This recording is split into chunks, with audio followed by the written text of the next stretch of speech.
Welcome to examination. இந்த வீடியோல நம்ம பார்க்க போற கொஸ்டின் 2 பார்ட்டா பிரிச்சிருக்கோம். ஒண்ணு டான்சிம், இன்னொன்னு ஸ்டாண்ட் அப் இந்தியா.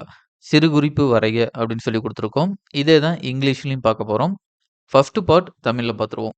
முதல்ல டான்சிம். இதுல சில விஷயங்கள் நம்ம பார்க்கலாம். அதாவது இந்த மாதிரி இருக்கிற கொஸ்டின் ஒரு ஆர்கனைசேஷன் நேம், ஒரு புரோகிராமோடைய நேம், இல்ல ஏதாவது முக்கியமான திட்டங்கள் ஸ்டார்ட் பண்ணியிருந்தாங்க அப்படின்னா, அதுக்கு இந்த ஜெனரலான டெம்ப்ளேட் வந்து ஆஸ்பிரண்ட் யூஸ் பண்றாங்க. இது வந்து ஒரு பெஸ்ட் அ டைம் மேனேஜ்மென்ட் பண்ற அளவுக்கான ஒரு கொஸ்டினா இருக்கும். இது எப்படிலாம் ஃபாலோ பண்றாங்களோ, அந்த மெத்தட ரெகுலரா எல்லாருமே ஃபாலோ பண்ணிட்டு தான் இருக்காங்க. TANSIM and stand up India அப்படிங்கிறத எப்படி எழுதியிருக்காங்கன்னு பாருங்க.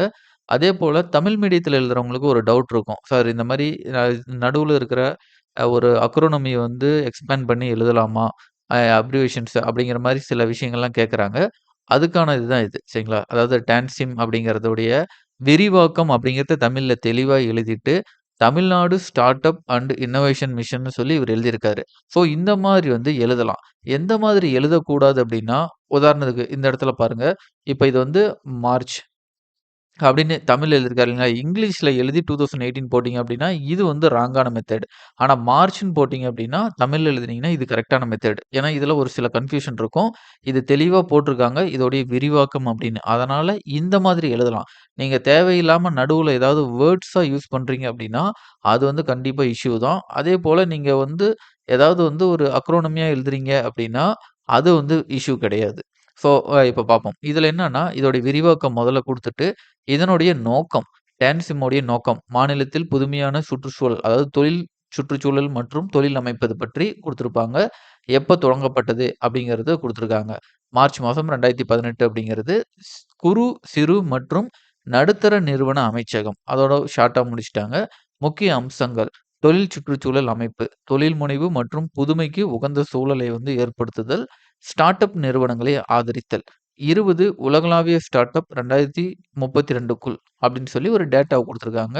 அடுத்ததா பின்தங்கிய சமூகங்களை பிரதிநிதித்துவப்படுத்துதல், எஸ்சி, எஸ்டி தொழில் முனைவோரின் எண்ணிக்கையை உயர்த்துதல், சிறிய நகரங்களின் வளர்ச்சி, 2ஆம் கட்டம் 3ஆம் நிலை, அதாவது 2ஆம் நிலை, 3ஆம் நிலை நகரங்களில் ஸ்டார்ட் அப் நிறுவனங்களுடைய வளர்ச்சியை உருவாக்குறது, தமிழக ஸ்டார்ட் அப் நிலையை வந்து உயர்த்துதல். நாட்டில் முதல் 3 மாநிலங்களில் ஒன்றா எப்பவுமே வச்சிருக்கிறது தான் இந்த திட்டத்துடைய நோக்கம். தமிழ்நாட்டின் பொருளாதார இலக்கு $1,000,000,000 அப்படிங்கிறது 2030க்குள்ள ஒரு இலக்கு வச்சிருப்போம். அதையும் மென்ஷன் பண்ணி பாக்ஸ் பண்ணியிருக்காங்க. இத கொஞ்சம் நீங்க சென்டர் பண்ணி பண்ணீங்கன்னா, இன்னும் பெட்டரா இருக்கும். அடுத்தது ஸ்டாண்ட் அப் இந்தியா. அதோடைய second part question. Stand up இந்தியான்னு எழுதும்போது, முடிஞ்சா நீங்க பாக்ஸா கூட நல்லா ஹைலைட் பண்ணுங்க. ஏன்னா, இது 2ண்ட் பார்ட் ஆஃப் கொஸ்டின். மார்க் தனித்தனியா தான் இதுக்கு வந்து அ புரொவைட் பண்ணுவாங்க. புரொவைட் பண்ணி அதுக்கப்புறம் தான் ஒண்ணா இது பண்ணுவாங்க. ஸோ, அதுக்கு தகுந்தாற்போல எழுதிக்கங்க. தொடக்கம் ஏப்ரல் 5, 2016. நோக்கம் எஸ்சி, எஸ்டி பிரிவைச் சேர்ந்த பெண் தொழில் முனைவோருக்கு புதிதாக தொழில் தொடங்க வங்கிகள் மூலம் கடனுதவி வழங்குது அப்படின்னு சொல்லி ஒரு நோக்கத்த குடுத்துட்டு, முக்கிய அம்சங்கள் கடனுதவி என்ன அமௌண்ட் 10,00,000 1,00,00,000 வரை, புதிய தொழில் தொடங்க அனுமதி, உற்பத்தி, சேவை மற்றும் வணிகம் சார்ந்த தொழில்கள், வங்கிகளில் நிதியுதவி, பட்டியலிடப்பட்ட வங்கிகளில் ஒரு நபருக்கான நிதியுதவி. சரிங்களா? ஒரு நபருக்காவது ஒவ்வொரு பிரான்ச்ல இருந்தும் குடுக்கணும் அப்படிங்கிறது. மத்திய நிதி அமைச்சகம் 2021ல பார்த்தோம் அப்படின்னா, 25,000 கோடிக்கு மேல் பெண்களுக்கு வந்து இந்த கடன் வந்து வழங்கப்பட்டுள்ளது அப்படிங்கிறதும், கடந்த 7 ஆண்டுகளில் இந்த திட்டத்துடைய பயனாளிகள் 1,8 லட்சம் அப்படின்னு சொல்லி குடுத்துருக்காங்க. ஸோ இத வந்து நீங்க இன்னும் கிறிஸ்பாவும் எழுதலாம். ஒரு ஷார்ட்டான ஒரு இன்ட்ரோ, ஷார்ட்டான ஒரு கன்க்ளூஷன் அப்படி போகலாம். ஆனா இது ஒரு கொஸ்டினோடைய சப் டிவிஷன் அப்படிங்கிறதுனால, இந்த மாரி பாயிண்ட்டா போட்டு கூட முடிச்சிருங்க. அது ஒண்ணும் இஷ்யூ கிடையாது. பட் உங்களால முடிக்க முடியும். இன்னும் வந்து சப் ஹெட்டிங்க வந்து என்ரிச் பண்ண முடியும் அப்படின்னா, தாராளமா நீங்க அந்த மாடல்லயும் பண்ணுங்க. இங்கிலீஷ்ல எப்படி எழுதியிருக்காங்கன்னு பாருங்க.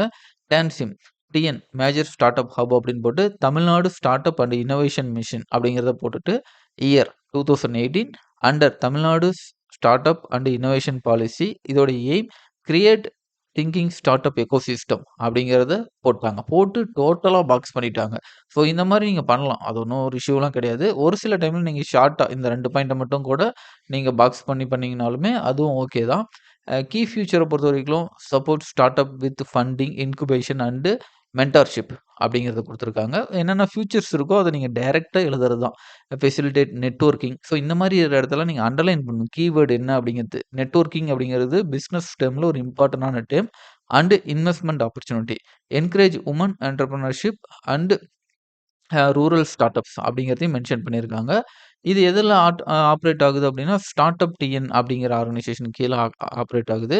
எதெல்லாம் ஃபோக்கஸ் பண்றாங்க அப்படின்னா, அக்ரிடெக், ஃபின்டெக், ரினியூவபிள் எனர்ஜி. இது முன்னாடி பிஒய்க்யூல பார்த்தீங்க அப்படின்னா, இதெல்லாம் வந்து ஒரு பிஒய்க்யூ பிலிம்ஸ்ல கொஸ்டினாவே வந்தது. ஸோ மெயின்ஸ்ல பண்ணும்பொழுது நீங்க மெமரி பண்ணிட்டீங்க அப்படின்னா, அதையும் நீங்க வந்து ஆப்ஷன்ல வந்து எலிமினேட் பண்றதுக்கு யூஸா இருக்கும்.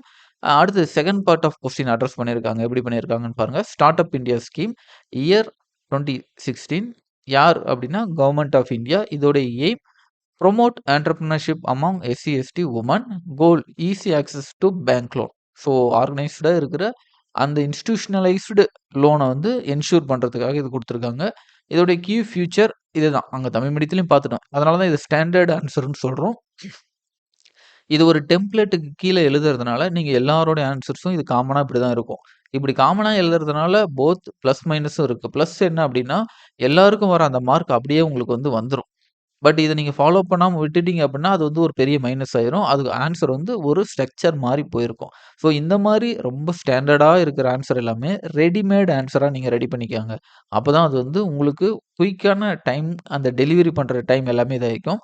கிரீன்ஃபீல்ட் என்டர்பிரைசஸ் குடுத்துருக்காங்க. ஈச் பேங்க் அட்லீஸ்ட் 1 வுமன். அங்க முன்னாடி பார்த்தது தான் எஸ்சி, எஸ்டி என்டர்பிரனருக்கு. அது encourage financial inclusion and empower marginalised section of people. சரிங்களா? அந்த கீவேர்ட் பார்த்தீங்களா? ஃபினான்ஷியல் இன்க்ளூஷன் அதெல்லாம் ப்ராப்பரா அவங்க வந்து பாக்ஸ் பண்ணி இது பண்ணியிருக்காங்க. இதோடைய இம்பேக்ட் செல்ஃப் எம்ப்ளாய்டு ஆப்பர்ச்சுனிட்டிய வந்து என்ஹான்ஸ் பண்றதும், சோசியோ அண்ட் எக்கனாமிக் அப்லிஃப்ட்மென்ட் வந்து கொண்டு வரது. This both align with inclusiveness and financial empowerment. இது 2யுமே குடுக்குது அப்படிங்கிறதையும் சொல்லி இத வந்து ஆன்ஸர் வந்து கம்ப்ளீட் பண்ணியிருக்காங்க. ஸோ இது நம்ம முன்னாடி சொன்ன மாரி தான். இந்த மாரி டாபிக் எல்லாமே ஒரு டெம்ப்ளேட் ஒரு ரெடிமேட் ஆன்ஸரே போதுமானது. அத வச்சு நீங்க வந்து ஆன்ஸர் பண்ணிடலாம். Both Tamil medium, English medium 2க்குமே. எது எதெல்லாம் டெம்ப்ளேட் ஆன்ஸர் ரெடி பண்ண முடியுமோ அத பண்ணிக்கோங்க. அனலிட்டிக்கலா இருக்கிறது மட்டும் நீங்க கொஞ்சம் அப்ரோச் மட்டும் மாத்தி மாத்தி பண்ற மாரி இருக்கும். ஸோ அடுத்த கொஸ்டின்ஸ் ஆன்சர்ஸ்ல பார்ப்போம். Thank you.